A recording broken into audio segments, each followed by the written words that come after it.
Living alone in this busy city, close to my job as an editor at a major book publishing business, has been ideal for me because I've always believed in paving my own path. I'm responsible for everything here in the city, even though my parents, bless them, are only a phone call away. I decided to swap manuscripts for some fresh air one Saturday when I needed a change of pace and went to the local park. I always go there to get some peace and quiet. Usually, I didn't notice the bike path ahead since I was too preoccupied, perhaps too much so. Be careful. The first thing he said to me was that this man on a bicycle screeched to a stop exactly where I would have been a second later, and I leaped back just in time. After gathering his breath, he yelled, "Jesus, lady, are you attempting to kill yourself?" Although he was obviously irritated, he also appeared relieved that he hadn't struck me. I apologize. I didn't look. Are you all right? Feeling like a total idiot, I stammered. Yes, I'm all right. But no thanks to you. You must be mindful of your surroundings. Although he spoke harshly, his concern came off as sincere. Yes, I am aware. I simply lost consciousness. I said, feeling my cheeks flame up, thanks for stopping in time. A little more composed, he combed his hair. All right, I suppose nothing was hurt, but perhaps stay out of the bike lane. I managed a tiny smile as I answered, deal. By the way, my name is Jenna. He offered a hand, which I shook and said, Tom. So, is it just my lucky day, Jenna, or are you always this distracted? I responded, a little more relaxed, only on Saturdays. We both chuckled, and somehow that uncomfortable beginning resulted in coffee at the local cafe. As it happens, Tom was employed at a car dealership. He was direct, somewhat blunt, yet humorous. We discussed everything from cars, which I knew nothing about, to novels, which he acknowledged he didn't read much of. It was a straightforward talk, the kind that makes you realize that hours have gone by. As we got up to go, Tom remarked, I didn't think I'd end up spending my afternoon with the woman who nearly wrecked my bike. I laughed and retorted, and I didn't think I'd be thanking the same guy who called me a killer on our first chat. We're both full of surprises, I suppose. Jenna, may I see you again? Perhaps on a day when you won't be in the way of moving cars? I grinned and nodded. I believe I can make that happen. Over the next few weeks, Tom and I started seeing each other more often. At first, it was just casual coffee dates and walks through different parts of the city. He had a rough way of talking, but it grew on me, felt real and down to earth. Before I knew it, these friendly meetups turned into late-night talks, dinners at places that became our spots, and slow, revealing conversations about our lives. There was something about Tom that felt familiar and exciting at the same time. I was drawn to his blunt charm, and from those ordinary meetings, an affair began. The more things progressed with Tom, the more inevitable it became that I'd meet his folks. They lived in the suburbs, in a nice big house with a yard and all. Tom had warned me his mom was a bit traditional, but I wasn't prepared for just how much. We pulled up to their house, and right from the start, it was clear his parents had been eagerly waiting for us. His mom, a robust lady with a warm smile, welcomed us at the door, enveloping Tom in a big hug and giving me a once-over that felt a bit too long. Jenna, dear, it's so nice to finally meet you. Tom has told us so much about you, she said, pulling me into a hug that felt more like she was trying to figure out my dress size than welcome me. Thanks, Mrs. Harper. It's great to meet you, too, I replied, trying to match her warmth. We sat down in the living room, and Mrs. Harper wasted no time diving into the conversation. So, Jenna, Tom tells us you work at a publishing house. That must be exciting, handling books all day.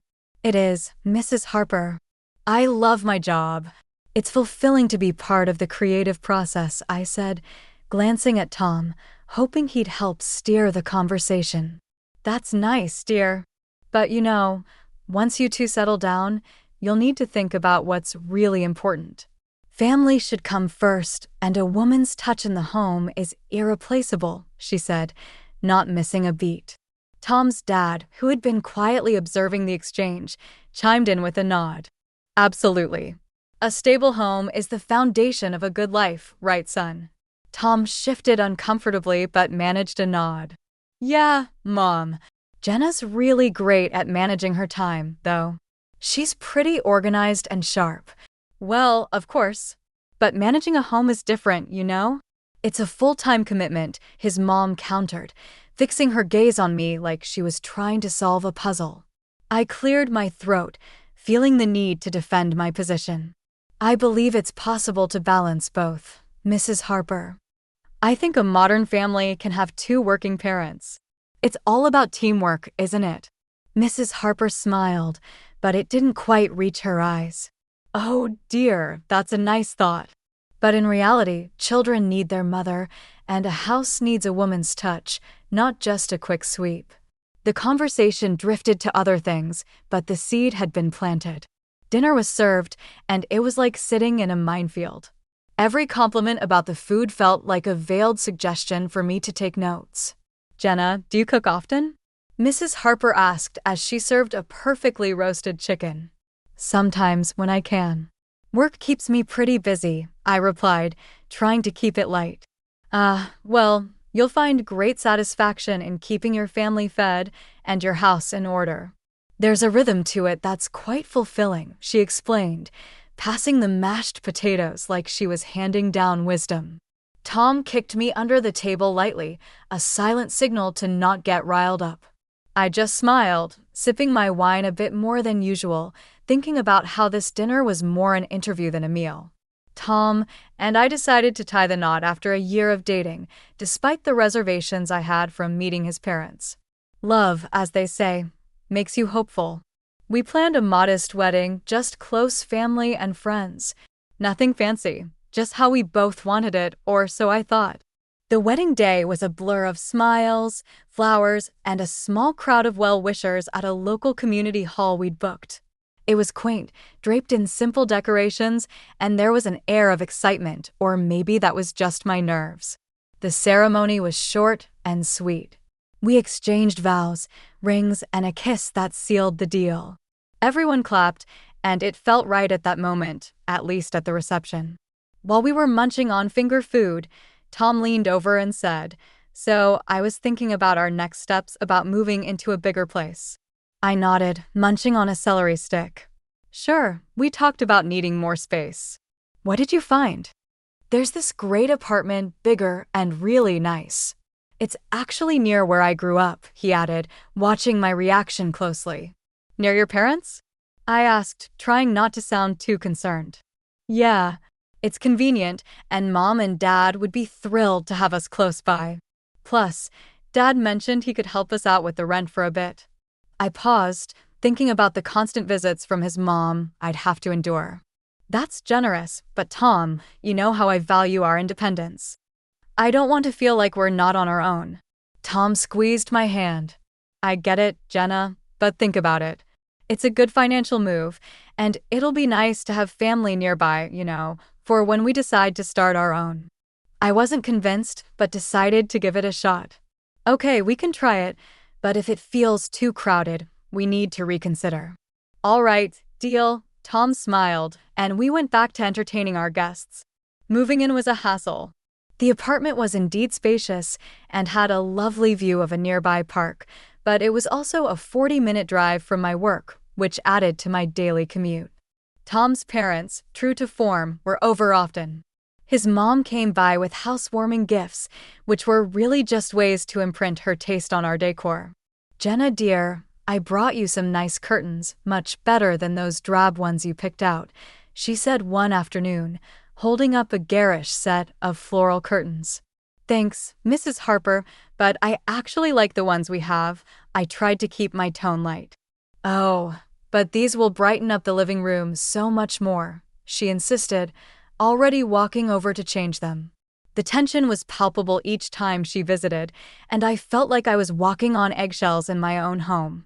Tom did his best to mediate, but it was clear that his idea of close to family and mine were worlds apart. Over time, the topic of how we should live our lives began cropping up more frequently. Tom increasingly expressed his preference for traditional family roles. Jen, think about it. You managing the home, me bringing in the cash, it just makes sense, he'd argue, his voice firm as if that settled the matter. But look at this, I'd respond, pulling up our budget on my laptop. Two incomes, especially now with everything that's going on, pandemics, economic dips, it just makes more sense. We're more secure this way. Tom would shake his head, clearly frustrated. That's not how a family should work. It's not just about money, Jenna. But it is about stability, Tom. Us both working doesn't mean we can't have a great home life. I tried to reason, but it felt like talking to a wall. Meanwhile, Mrs. Harper practically turned our apartment into her second home. She was over all the time, and every visit felt like an inspection. Jenna, you're not thinking of staying in that job forever, are you? She'd start as soon as she walked in. I'd barely have my coat off, and there she was, questioning my life choices. I actually enjoy my work, Mrs. Harper. It's important to me, I'd say, trying to keep my voice steady and polite. She'd tisk and start prowling around the apartment, her fingers sliding over surfaces looking for dust. Well, if you were home more, maybe this place would be cleaner, she'd say, holding up her dusty finger like it was evidence in a trial. It's clean enough. We live here, it's not a museum, I'd shoot back, feeling my patience thinning. But she'd already be on to her next inspection point, flinging open the refrigerator to critique my grocery choices. This isn't enough food for a healthy meal, and look at these leftovers. Don't you cook fresh? She'd complain, her nose wrinkling in disapproval. I tried talking to Tom about it. Your mom is overstepping, and it's stressing me out. I can't keep up with her expectations. Tom, ever the peacemaker, would sigh. She's just trying to help, Jenna. Maybe if you were home more, things wouldn't be so tense. One evening, after a particularly hard day at work, I came home to find Tom in a foul mood. This place is a mess, Jenna, and dinner's just. It's not up to par, he said, poking disdainfully at the pasta I had whipped up. I'm doing my best, Tom. I'm working full-time and trying to keep up with the house, but it's never good enough for you or your mom. I snapped, frustration boiling over. Well, maybe if you weren't trying to do both, you'd actually do one right, he shot back, his words sharp and cutting. I was taken aback. Are you saying I need to choose between my job and our home? If you can't handle both, then yes, maybe you should just be a housewife. Honestly, if things don't change, I don't see how this can work out, he threatened, his tone cold and serious. I felt a chill run down my spine. The man I loved was giving me an ultimatum that felt like a noose tightening around my neck, be a housewife or bust. It was clear that the life I had built, my career, my independence, was slipping through my fingers the more I tried to cling to it. The tension in our home was thick enough to cut with a knife. Tom and I were at a breaking point over my career and our lifestyle. I loved him deeply, so I made a choice that I thought could smooth things over. I went to my boss and laid it out. I was quitting to be a full-time housewife. My boss was shocked, disappointed even. He knew how much my career meant to me, but then he offered a lifeline: remote work. I could still edit only from home. It wasn't ideal, but it felt like a compromise I could live with without completely losing myself. I didn't tell Tom about the remote work arrangement. Instead, I told him I had quit my job to focus on our home. His face lit up in a way that both warmed and broke my heart. That's great, Jen. It'll be better for us.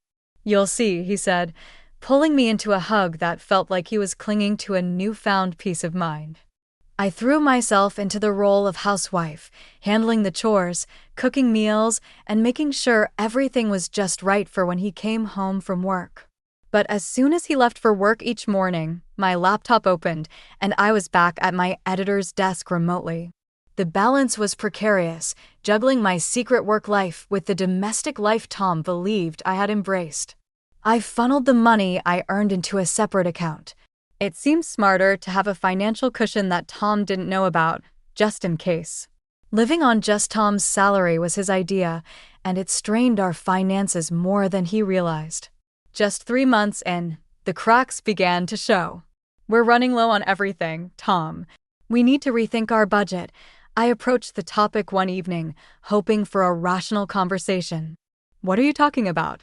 You're just not managing our money right. You need to cut back on spending," he snapped back, frustration lacing his words. His words stung. I hadn't bought anything for myself in ages, always hunting for deals and scrimping wherever I could. "I've been as frugal as possible," I insisted, my voice tight with hurt. The next day, as if on cue, Mrs. Harper showed up at our door. "Tom told me you're having trouble with the budget. Let me show you how to shop properly," she declared, her tone brooking no argument. The following days were a crash course in extreme penny pinching. She dragged me to the store, pointing out the cheapest items, many of which were of questionable quality. "These are what you should be buying, Jenna. None of that fancy stuff," she instructed, her voice harsh as if I was a wayward child. She even showed me how to dilute dish soap to make it last longer. "You'll learn to make do with less. It's good for you," she said, nodding to herself more than to me. Every receipt was scrutinized, every expenditure questioned. "Why did you buy this? You don't need to be traveling around when there's work to be done here," she scolded when she saw a bus ticket stub. It was more than just saving money. It felt demeaning, like I was under constant surveillance. Living this way, under the strict rules dictated by Tom and enforced by his mother, was stifling. One afternoon, I locked myself in the bedroom and called my mom. "Mom, I don't know what to do anymore," I started, my voice cracking a bit as I explained how Mrs. Harper had been teaching me to stretch every dollar to the extreme, making me feel like I was living in the Great Depression. "That's not normal, Jenna," my mom said firmly. "You're supposed to be partners. It sounds like she's trying to control everything, and Tom should not be letting this happen."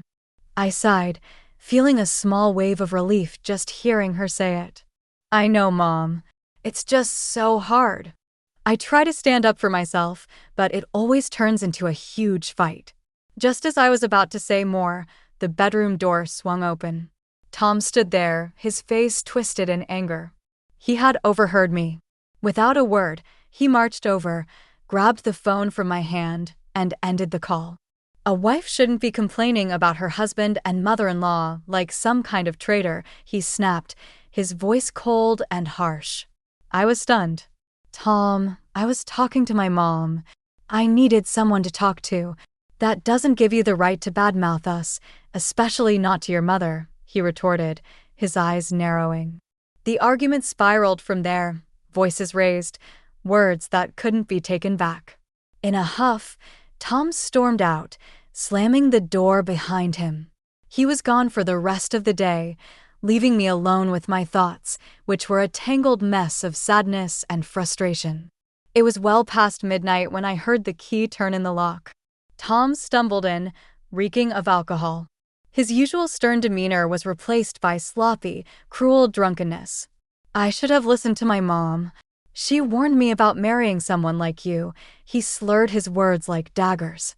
I stood up, my own anger rising. "Tom, you're a grown man. Stop letting your mother run our lives. You don't need her approval for every little thing." That seemed to set him off even more. "If you're so unhappy, why don't you just leave?" he yelled, stepping close, his voice booming in the confined space of our apartment. "It's 3 a.m., Tom.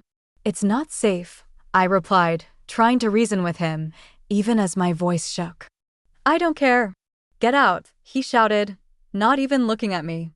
I hesitated, only for a moment, before I started to pack the essentials, my phone, some clothes. When I went to grab my wallet, Tom snatched it from my hands. "I earned this money, Jenna. You have no right to it," he said, venom in his tone. Panic surged through me, but then I remembered my own account, my secret safety net. I called a taxi and left without looking back, Tom's angry shouts fading behind me as I closed the door. I found a temporary shelter in a nearby hotel. The morning after leaving Tom, I was up early, my mind racing with all that needed to be done. The first stop was a lawyer's office. It was a small, unassuming place, but the lawyer, Mr. Edwards, was sharp and kind. He listened as I laid out everything that had happened, nodding in understanding. We'll get the divorce papers drawn up right away. You have rights, Jenna, and we'll make sure you're protected, Mr. Edwards assured me, his voice firm and confident. Armed with my newly drafted divorce papers, I returned to the apartment where Tom and I had lived. The place was silent, the remnants of last night's chaos evident in the strewn bottle and Tom's snoring form on the couch. He hadn't even made it to the bedroom. I began packing my things quickly, stuffing clothes, books, and personal items into boxes and bags. The reality of leaving this chapter behind felt both liberating and heavy. As I zipped up the last suitcase, Tom stirred on the couch. "Jenna, hey, can you grab me a beer?" he mumbled, still half asleep, not even noticing the suitcases. Instead of a beer, I placed the divorce papers on the coffee table in front of him. "Here's what I can give you," I said, my voice steady. Tom blinked slowly, coming to. He picked up the papers, scanning them. A smirk appeared on his face. "What's this? You're serious? Come on, Jen, you'll come back. Just say sorry to me and my mom, promise to follow the rules, and we can forget all this." I couldn't help but laugh, a short, bitter sound. "No, Tom, I'm not coming back. Not now, not ever. This is goodbye." I left the apartment, the door closing behind me with a click that sounded like the locking of my past. I moved into a rented apartment that afternoon, a small place, but mine alone. Returning to work full-time at the office felt like stepping back into a world where I was in control. The familiar buzz of the office, the clack of keyboards, and the scent of coffee brewing, everything reminded me why I loved my job. I also reconnected with my friends and my parents, rebuilding the bridges that had been strained during my turbulent marriage. We caught up over long dinners and weekend brunches. I shared laughs and stories, feeling the strength of these relationships that had weathered so much. One late afternoon, as I was wrapping up a manuscript, my phone buzzed. Glancing at the screen, I saw a name I hadn't expected: Claire, a close friend from the city who had been my sounding board through the worst of times. "Hey, Claire, what's up?" I answered, smiling as I heard her enthusiastic voice. "Jenna, I'm so glad I caught you. Listen, a few of us are getting together this weekend at that new cafe downtown. You have to come. It's been ages, and everyone's dying to see you." The cafe meetup turned out to be just what I needed: laughter, updates, and a gentle nudge back into the social world. It felt good to be among friends, to share stories and listen to theirs, feeling the camaraderie that I'd missed. As the gathering wound down, Claire caught me by the arm as we were leaving. "Hey, how are you really doing, Jen?" she asked, her gaze piercing but kind. I took a deep breath, letting the truth surface. "I'm getting there, Claire. It's been tough, but I think I'm finally moving forward, for real." A few months into my new old life, my phone rang while I was reviewing a particularly challenging manuscript. The screen flashed Tom's name. Taking a deep breath, I answered, my voice cool and collected. "Jenna, hey, I need to talk to you." Tom's voice came through, hesitant and a bit desperate. "What is it, Tom?" I asked, not really in the mood for pleasantries. "Well, I got fired," he blurted out. "And things are tight." I was wondering. "You need money?" I finished for him, not surprised by the turn of the conversation. "Yeah, and well, I was thinking maybe we could start over, you know? If you apologize to my mom and me, and we could try again, you could take care of us." His voice was hopeful, almost pleading. I couldn't help it. I burst into laughter. The idea was so ludicrous it took me a moment to gather myself. "Tom, you're joking, right? You want me to apologize, support you, and come back to all that mess? You've ditched your principles pretty fast, haven't you?" There was a silence on the other end. "So, is that a no?" "Yes, Tom, that's a no." "A big one," I replied, still chuckling at the absurdity. "I'm doing well.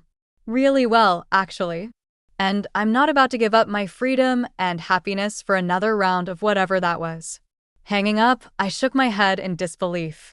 The call was a stark reminder of how far I had come and how much I had changed. I was free, truly free, and it felt liberating. I turned back to my manuscript, a smile playing on my lips. The idea of jumping back into a relationship wasn't appealing at the moment. I was enjoying my independence too much, savoring the peace that came with it.